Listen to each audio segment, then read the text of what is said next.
एक छोटा सा गांव था जो पहाड़ियों से घिरा हुआ था। शाम होते ही गांव वीरान हो जाता था क्योंकि लोग कहते थे कि यहाँ रात को खूनी ड्रैकुला आता है। एक रात गांव का एक नौजवान लड़का राज अपने दोस्तों से इस अफवाह की सच्चाई जानने का फैसला करता है। राज अपने दोस्तों के साथ जंगल के रास्ते पर निकलता है। वह जगह बेहद डरावनी है। पेड़ इतने ऊंचे और घने हैं कि आसमान भी नहीं दिखता। हर तरफ अजीब सी आवाजें आ रही हैं, मानो कोई छिपकर देख रहा हो। चलते चलते वे एक पुराने सुनसान महल तक पहुंचते हैं। इस महल के बारे में मशहूर था कि यहीं खूनी ड्रैकुला रहता है। महल का दरवाजा टूटा हुआ और उसके आसपास खंडहर हैं।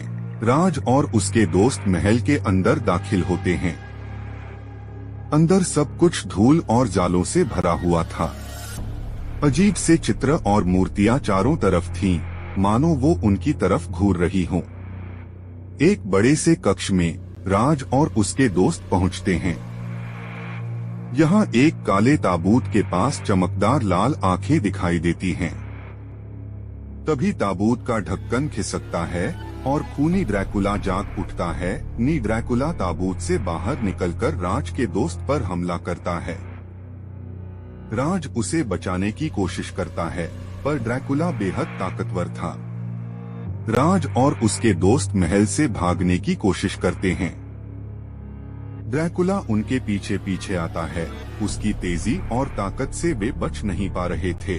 भागते भागते वे महल के तहखाने में पहुंच जाते हैं, जहां कोई खिड़की या दरवाजा नहीं था। ड्रैकुला ने उन्हें घेर लिया था और अब उनकी जान खतरे में थी। अचानक राज को अपने दादा से सुनी हुई कहानी याद आती है, जिसमें एक विशेष धातु की तलवार का जिक्र था जो ड्रैकुला को मार सकती थी। वह तलवार तहखाने में ही छिपी थी। राज ने हिम्मत दिखाते हुए तलवार से ड्रैकुला पर वार किया। ड्रैकुला चिल्लाया और पीछे हट गया, लेकिन वह इतनी आसानी से हार मानने वाला नहीं था। दोनों के बीच एक भयानक लड़ाई शुरू हो गई। लड़ाई के दौरान ड्रैकुला कहता है कि जब तक उसकी आत्मा को नष्ट नहीं किया जाएगा, वह वापस आता रहेगा। राज को अब ड्रैकुला की आत्मा का पता लगाना था। राज को एक और गुप्त दरवाजा दिखाई देता है, जो उसे ड्रैकुला की आत्मा तक ले जा सकता था। वह दरवाजा खोलता है और अंदर अजीब से निशान और किताबें मिलती हैं। राज ने ड्रैकुला की आत्मा को नष्ट करने की विधि एक पुरानी किताब में पढ़ी। वह उस विधि का इस्तेमाल करके ड्रैकुला की आत्मा को हमेशा के लिए खत्म कर देता है। ड्रैकुला की आत्मा नष्ट होते ही महल धीरे धीरे ढहने लगता है। राज और उसके दोस्त किसी तरह बाहर भागते हैं, लेकिन महल पूरी तरह से नष्ट हो जाता है। जैसे ही सुबह होती है, राज और उसके दोस्त सुरक्षित गांव लौट आते हैं।